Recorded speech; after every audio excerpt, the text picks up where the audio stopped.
She stood suddenly, awkwardly, as if her mind had made itself up and ordered her body to follow, resistance taking up residence in the large muscles of her legs as she bade them walk.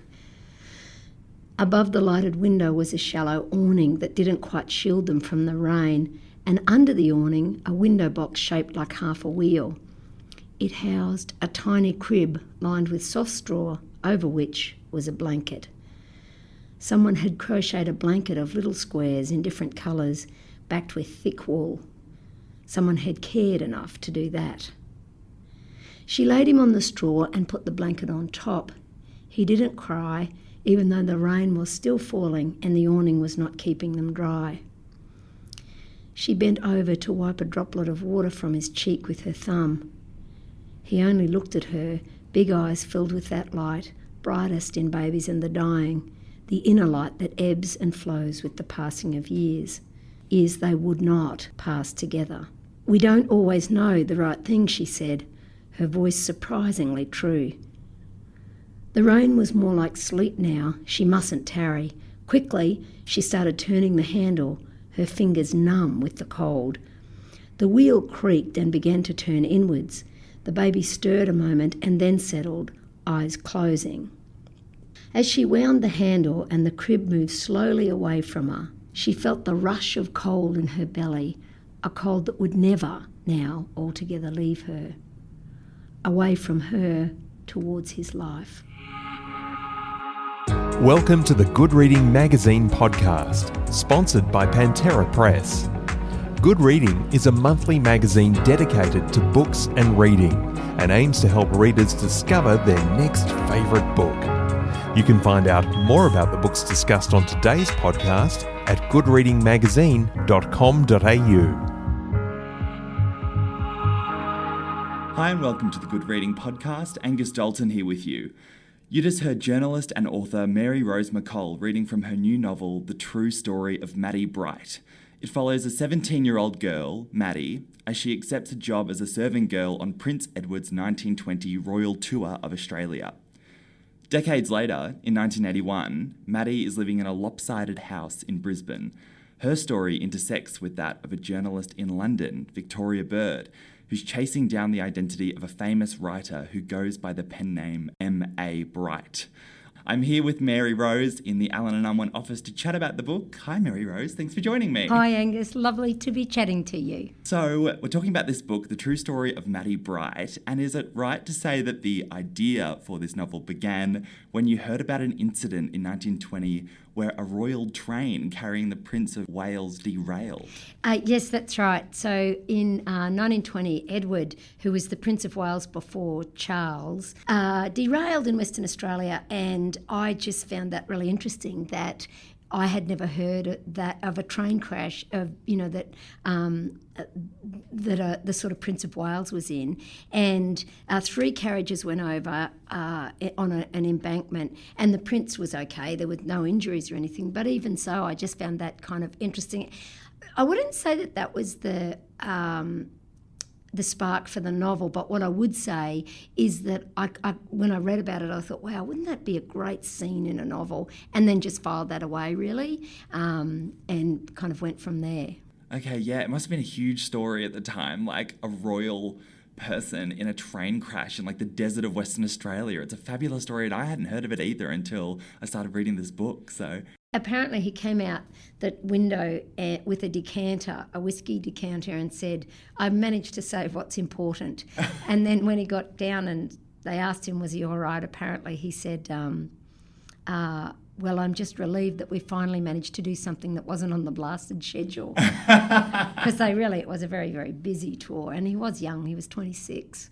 And so, I can see why he probably was happy to be doing something different. Well, yeah, you imagine someone, if that happened to someone of the royal family back then, that they would, throw a pompous temper tantrum, but that's quite a, humorous response. Yes, Edward was only 26 then, and so I'm not a historian, I'm a novelist, and so he's a character in the novel, and I'm interested in, when you write real historical figures as characters, they have to kind of work on the page in the novel. So it's not Edward. It's a character, who takes after Edward.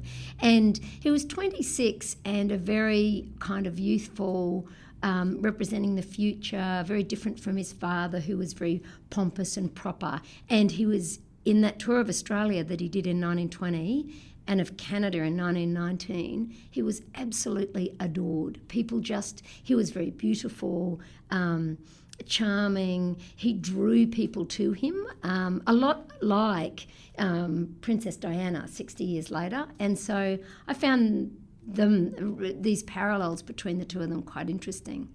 You said that finding out about that train crash wasn't actually quite the spark of the novel. So what was the spark? I mean, novels are a collection of all the things that you're experiencing. And so the novel I did before this one was a novel called Swimming Home, about the first women to swim the English Channel. And they were, extraordinary athletes and the first woman swam the English Channel in 1926. And at that time, newspapers were not allowed to have photographs of women in anything suggestive. But because they were athletes, they could photograph them in these tight-fitting swimming costumes, and they sold many more papers. But for the girls, some of whom were as young as 13 or 14, it was awful because they turned from being athletes who were doing something amazing to page 3 girls. And I just found that whole idea of celebrity and what we do, particularly to women, but generally to celebrities, kind of interesting, and I want to explore it further. And I guess you'd have to say that other than the Kardashians, there's nobody in the world more famous for being famous than the royal family, than the British royal family. And so if you were going to explore notions of celebrity and fame and how that works, then that's a good place to start, really. So I guess that was the spark. And then so that's the sort of thing that was driving me to think about the novel. But I'd say it's a character-driven novel in that once I had Maddie Bright as an old woman, so she's 17 in 1920 when she's on Edward's train, but she's writing the novel for many years later. She's telling her story for many years later in 1981 when she's living in Brisbane, as you said. And that once I started writing Maddie as an old woman who has lived a life where she's had enormous suffering and enormous experiences, it's character driven in that way. I think Maddie drove it more than those themes even, really. I've read a couple of responses to the novel where people have said that the older version of Maddie now seemed to them like a close friend. What about that character do you think prompts that response in people? I think that Maddie she's got to an age where she really couldn't care less what people think. She's sort of the old person we'd all like to be in lots of ways. Like, she does some things that, are quite curmudgeonly and difficult, and she makes the mistakes that older people make. But what she's got, I think, is this enormous heart, and she's learned so much from what she's been through, and I think her whole life has been sort of, she's seen things one way, and now at the beginning of the novel, the reason she's telling you the story is that a letter's come through the post that might change Maddie Bright's true story. The true story of Maddie Bright is not a true story, it's a novel, just by the way. I've been asked that a lot more than you might expect me to have been asked that. And so the story might change for her, and I think readers get on that journey with her because she does have such a big heart. She's just she's just a big spirit of a person, I guess. Yeah. Yeah, absolutely. And you raised Princess Diana before, and she sort of comes into the story through another thread of this novel, which is following Victoria Bird in 1997, the London journalist, and you meet her as she sort of, as that unfurls the death of Princess Diana. Do you remember that day? Oh, yes, the day that Diana died. I was asleep and I woke up and my partner said that Diana had died, and I just couldn't believe that it was true. We're the same age, and so it just seemed impossible that somebody could be dead at 36. And then a couple of nights later, I had to do a panel. I was chairing a panel at the Brisbane Writers' Festival, and it was with a bunch of women comedians and writers, and they were really important people, and I just was the chair of the Brisbane Writers' Festival and felt like I was kind of not anyone really. I wasn't really writing much then.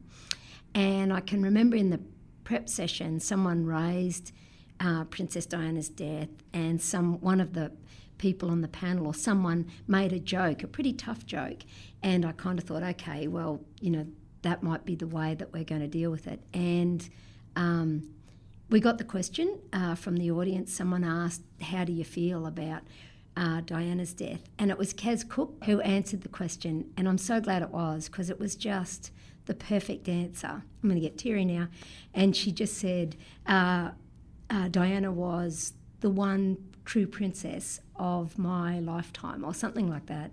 And it was just the perfect answer. I think everyone was feeling this enormous grief that they didn't really understand. And I think it was kind of the end of our young lives in a way. And so, yes, I mean, I wouldn't have said that Diana's death would have affected me before, but certainly I think anyone who lived through that remembers where they were and what they were doing, like John Lennon's death, really. Yeah. Of course, I wasn't born when John Lennon died. Yeah. Sorry, Angus. So the Diana part comes in, as I said, with Victoria, and one of the other stories that she's working on is to try and unveil the true identity of a famous writer called M.A. Bright. Yes. So in fact, there's different ways that you can describe this novel, and the one that I've come up with that I'm starting to like, there's a new one every day at the moment, but the one I've started liking is, it's in a way a novel about three women across the span of history, and the main one is Maddie, and she's in sort of, right across the novel, and she's the first person narrator of this 1920 strand and the 1981 strand. The second woman is Helen, who she meets, Helen Burns, who's the Prince's press secretary, who she meets when she joins his tour. And what sparks the 1981 Maddie to tell us her story is that there's a letter come from Helen about what happened in those days in 1920. And if you look at just those two characters first, Maddie is 17 and is so coming of age in the 1920s, which is the decade after the war. The pressure on that generation was enormous, because everything was hopeless. Everybody had lost someone. And so here was the future and hope. And she sees in Edward some sort of hope for the future. Helen is 30, and so she's come of age during the war and has worked as an ambulance driver in the war. And so she's lost some of her idealism already. And then the third woman character is this journalist who's exactly the same age as Princess Diana. And yes, she has this lead to the reclusive novelist M.A. Bright, who she learns lives in Australia, but she can't follow the lead now because she's got to go to Paris and cover Princess Diana's death. And I love that. I really love that ability that a novel with those nested narratives has to kind of look at issues and people really across that span of history. Someone asked me what had changed for women, and I said the frocks definitely were different. And I'm not actually sure what else had across that time. Lots had, obviously, but some of the issues were much the same. So yes, Victoria is trying to find M.A. Bright. So where did that idea of the sort of reclusive literary identity come from? Because there are a couple of those and people love to speculate, and I do love a literary scandal. So was there anything in particular in real life that inspired that thread of the story? Yes, during the writing process. Now, I can't tell you when I decided that there would be some novels within the novel. I'm glad we didn't start there because that just sounds terribly postmodern and complicated, and it's really not. But during the writing process, Harper Lee produced a second novel, actually what we know happened was that Harper Lee's sister and lawyer, who'd represented the author her whole life, died, and then suddenly someone from the law firm found a novel. We also know that it wasn't a second novel, that it was an early draft of To Kill a Mockingbird called Go Set a Watchman. Now, none of those things are in the novel, but this notion that you could have once, a long time ago, had a novelist who wrote one novel that had become a classic and then disappeared from view. I just thought, oh, isn't that lovely? Wouldn't it be lovely if that could happen again? And I stole really Harper Lee's whole life. Really, no, I stole that idea to use in this novel, so that M.A. Bright wrote one novel, a wartime romance set in World War I, and M.A. Bright may have a second novel, but has really sort of disappeared from view for now. Yeah. Okay, Harper Lee, that's so interesting. Yeah. I thought it might have been like an Elena Ferrante type situation. Yeah. Yeah, she's the Italian novelist with those wildly successful novels. Who someone said they outed, which was a terrible Yes, I didn't read thing. That article in protest because I was like, this author Well, I doesn't want to didn't be read named. Go Set a Watchman in protest. What I always say that it's like looking at a draft of someone's novel is like looking at an ultrasound scan of a baby, and it's not even your own baby. Wow. You know, like it just seems wrong to me that it's not. Yes, yeah. So Elena Ferrante's, I haven't read those. Obviously, To Kill a Mockingbird I've read, and I loved that novel. Have you read To Kill a Mockingbird? I've read To Kill a Mockingbird, but I haven't read the second one either. No. Not because of protests, though. I just haven't got around to it. But Yeah. now that you've said that, I'm rethinking. Maybe I shouldn't either. Yeah. In solidarity. Yes, yeah, with Harper Lee. Yeah, absolutely. Yeah. Speaking about connections between real life and the true story of Maddie Bright, obviously we've got this character of Victoria Bird, the journalist. Did you bring any of your experiences as a journalist into that character? So I did a cadetship in journalism when I left school, and I come from a family of journalists. Both my parents are journalists, or were journalists, and I've got a great uncle who was a journalist of some note in England and America. And so for me, the profession has always had this extraordinary romanticism to it, so that, you know, when I started, I loved everything about it. I loved the printing presses. I loved going down to the place where they used to set the pages in hot metal. This isn't the 18th century. This was fairly recent. And, you know, we would type stories on typewriters. There wasn't a thing I didn't like. And to me, it was a noble and quite venerable profession. I think it would be safe to say that I was well and truly into adulthood before I ever heard anyone say about journalism. It was somebody whose parents said she wanted to study journalism, and her parents said, don't do that, they chase people down the street. And that there's this other view of journalism, which I found kind of interesting. I thought, oh, okay, so it's not everybody thinks of it as the sort of venerable and honourable profession that I grew up thinking it was.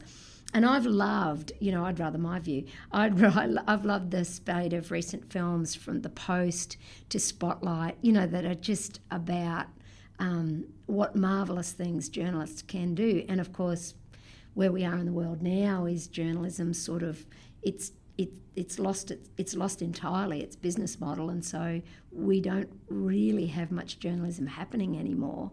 And I don't think we've yet found what will replace that. Yeah, a lot of people have said that, and as well there's this sort of, you know, with the rise of the phrase fake news, this how people look down on it, and, you know, a lot of journalists are being hassled for just trying to do their job. Yes, yeah, and it's funny that you said that, Angus, because we're talking about now, 2019, the novel obviously finishes in 1997, and we blame the internet and the change in the business model for journalism. But many of the seeds of fake news were sown before that. So I think when Rupert Murdoch bought into the London papers, particularly with the royal family, which is obviously the sort of context that this novel's set in, it was all gloves off. There was this, before that there had been a kind of unwritten code. Did you watch the series The Crown? No, I didn't. So there's a scene in that where Elizabeth and Philip are visiting Australia, And they have this enormous Barney in the house that they're staying in, which is, I don't know where it is, it's somewhere in the middle of nowhere. And I think he comes running out of the house and she throws some tennis shoes after him and they're screaming at each other. And then they both look up and there's two journalists and they've filmed the whole thing. And Elizabeth goes up to the journalist and says, this can happen in any marriage. And he takes the canister of film and gives it to her. Now, that would just never happen now, but it would not have happened in 1997 or before 1997 either. You know, I think that change was already taking place. It's just got more intense and you know, we're seeing it repeating itself with the current members of the royal family. You know, I read the other day that Meghan Markle is actually having Will's love child, and that's the reason for the rift between the brothers. Like, so it's still all there, the kind of, you know, it's just got worse and more intense and gets more hits, I guess, and more click-based. I think I was reading on your website as well, that just reminded me that on the Diana story, that you were sort of saying, you know, obviously when she died, when anyone dies, you know, they become venerated, and then sometimes the pendulum swings back and they start being blamed again. And you said that you saw some people blaming her for what happened to her. Yeah, I think that on the 20th anniversary of her death, there was certainly... I watched all the documentaries because I was writing the novel. Now, Diana, we should say, isn't a character in the novel. Her death is just, you know, she's getting engaged when, in the 1981 story, she's Diana Spencer engaged to Prince Charles, and she's died in the 1997 story. And yes, on the 20th anniversary of her death, there were a whole lot of documentaries, and they spoke to journalists and photographers who'd covered her life.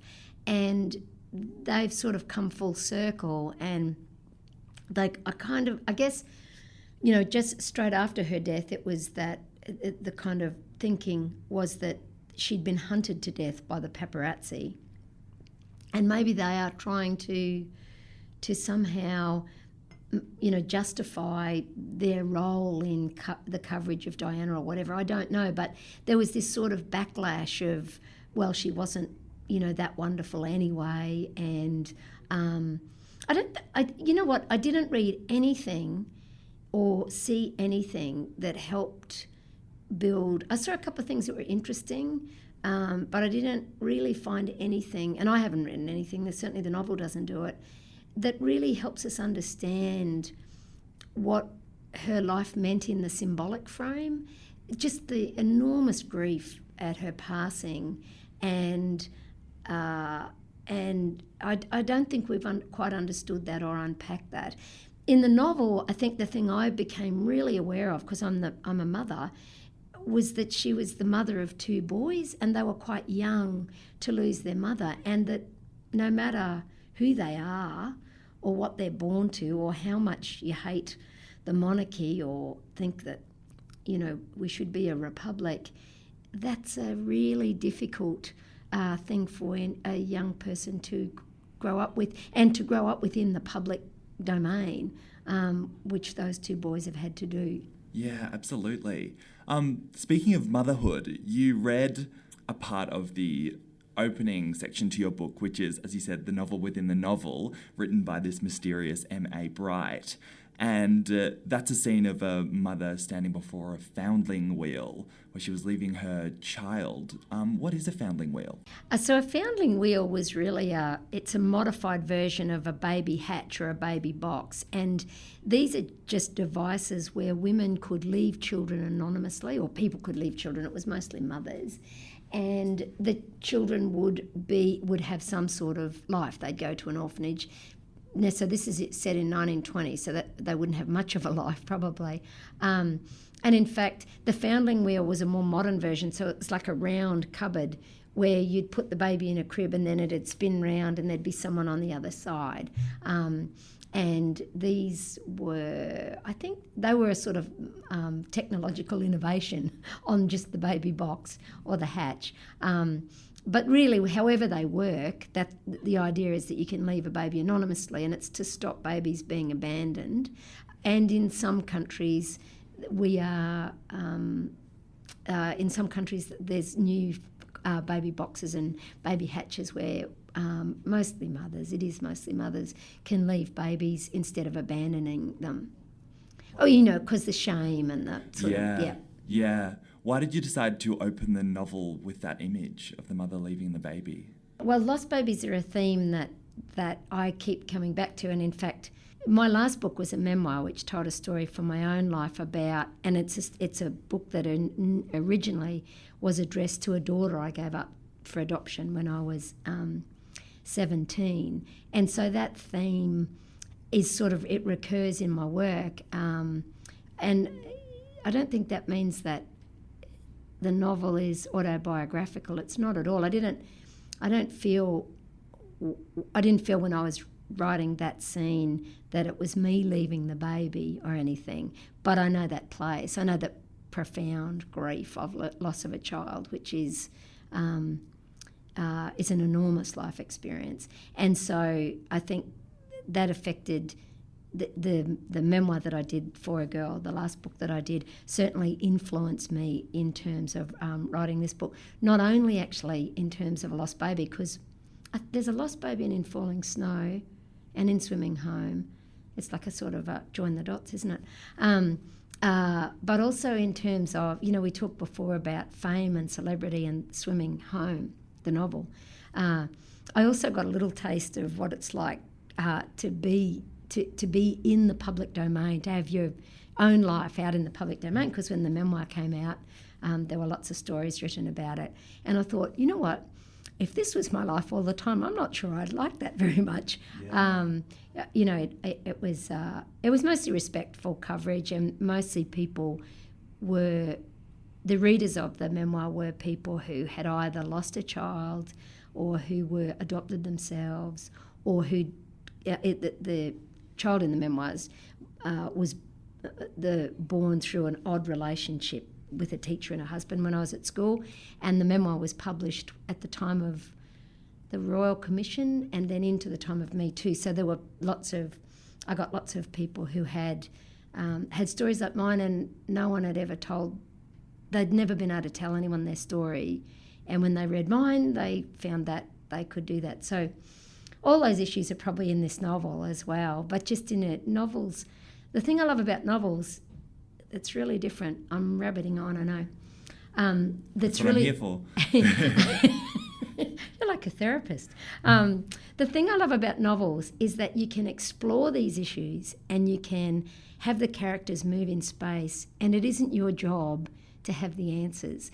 It's your job to stay true to the character's experience in the space that you put them. And that is so liberating as a form to write in, much more than memoir or essay or journalism or any of them. Your job is actually to be true to the characters and true to the story, not to, build a polemic or say what truth is or be religious or anything really. It's just to stay true to those things, and that's quite a big relief. Yeah, absolutely. Well, they say the best writing asks more questions than it answers. So I guess that sort of feeds into that. It's also so interesting that with For a Girl, it sounds like you sort of experienced a slice of the theme of the novel, which is, having your personal vulnerable life out in the open. So that's really interesting that you sort of went through that as well. Yeah. Well, I think it certainly was great because Victoria, of course, in the novel is engaged to a Hollywood film star. And so she is really getting a taste of what it's like to be photographed all the time and to be exposed in that way, and doesn't like it because she's used to being a journalist who asks the questions. I think my own experience probably helped that a little bit. Having said that, I think, that writing, it was a very different experience. I wasn't, photographed in the street or anything like that, which I think would be just really frightening. I often say, after the memoir that my vagina is now in the public domain. and there's something enormously liberating about that, because the reason that's important is that obviously having had a baby I gave up for adoption. I'm trying to remember back to when the memoir came came out now, having given a baby away for adoption and having the baby born out of a relationship that was a relationship where power was unequal. So I was a 15-year-old. They were a teacher and a husband in their late 20s. I'm, having sort of been through that, it was all secret for a very long time. And so there's something enormously liberating about saying, I won't keep the secret anymore, I won't keep secrets.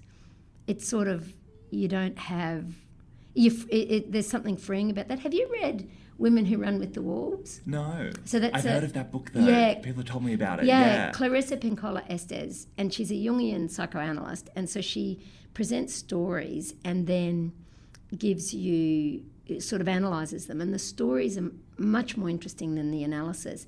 And the one on secrets is wonderful. It's a story that I didn't know before, so they're all traditional stories. And it's a story about a woman who's murdered by the woodcutter's son, and he buries a body in the woods. And from her body grow reeds, and the shepherds make pipes with the reeds, and the pipes play a song which is, I was murdered by the woodcutter's son and my body's buried in the woods. And so Estes says when we keep secrets, they will come up in some way or another. And I think that's true. So I'd encourage all your listeners out there to just tell their secrets. You'll feel a lot better. Absolutely, yeah. Publish those memoirs. Get it out there. There is a baby crow that sneaks its way into Maddie's story. How did that baby crow come into this book? You ask excellent questions, Angus. And so I was editing the novel. I can't remember which. I think it was the copy edit. And there's a baby crow turned up in my backyard in the jacaranda tree, and it fell from, it sort of pretended to fly. It was on too small a branch and it was stumbling, and it sort of flew towards the house and then banged into the back window. And I just thought it would die for sure. But it didn't. It survived. And so over the weeks and months, there's quite a good story about the baby crow. This baby crow kind of became part of my life because I don't know if you've ever heard of baby crow, but they are relentless in calling out for food, which it did. And its parents came and fed it over the next sort of weeks as I was reading. And so I put the baby crow in Maddie's story. And then I put the baby crow, a baby crow, not the baby crow, in Victoria's story. And I was really sure that one of the editors would say, you can't have the baby crow in 1981 and then have it in 1997. But no one did, I'm very pleased to say. So it's like a really very deep metaphor for something, but I don't know what, other than that there was a baby crow in our backyard and I found it very interesting. I love that. It's a beautiful cameo. So, yeah. And to know that adult crow is flying around somewhere. Yes. After acting as a sort of, talisman for your book or something. Yeah. It's lovely. I love that story. Yeah, well, the great story about...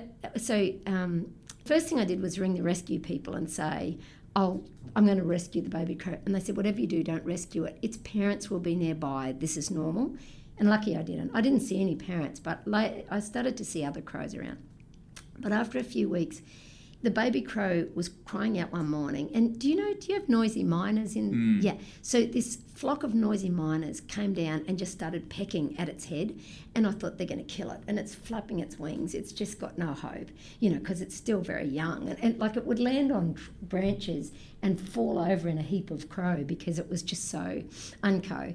And so the noisy miners are pecking around its head, and I thought, they're going to kill it. And there's a dozen of them.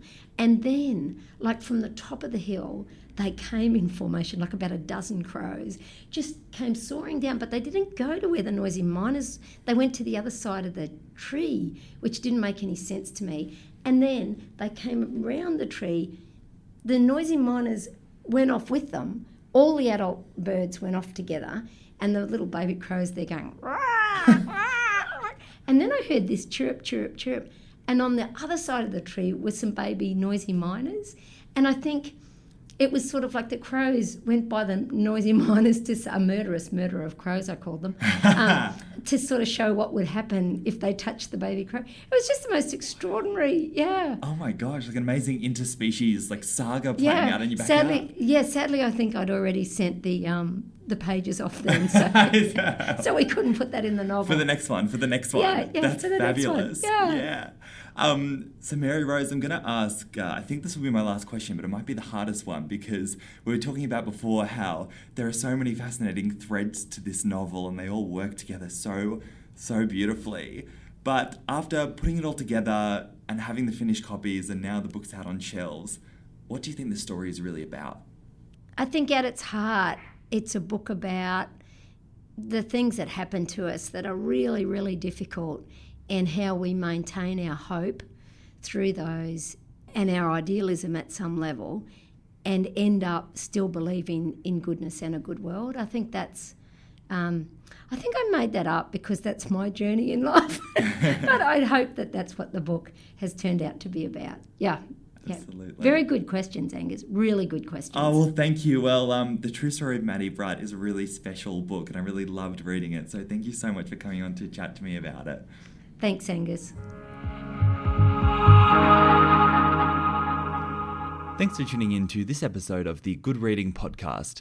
The True Story of Maddie Bright by Mary-Rose MacColl is published by Allen & Unwin. It's out now at all good bookshops, including Good Reading's online store at goodreadingmagazine.com.au.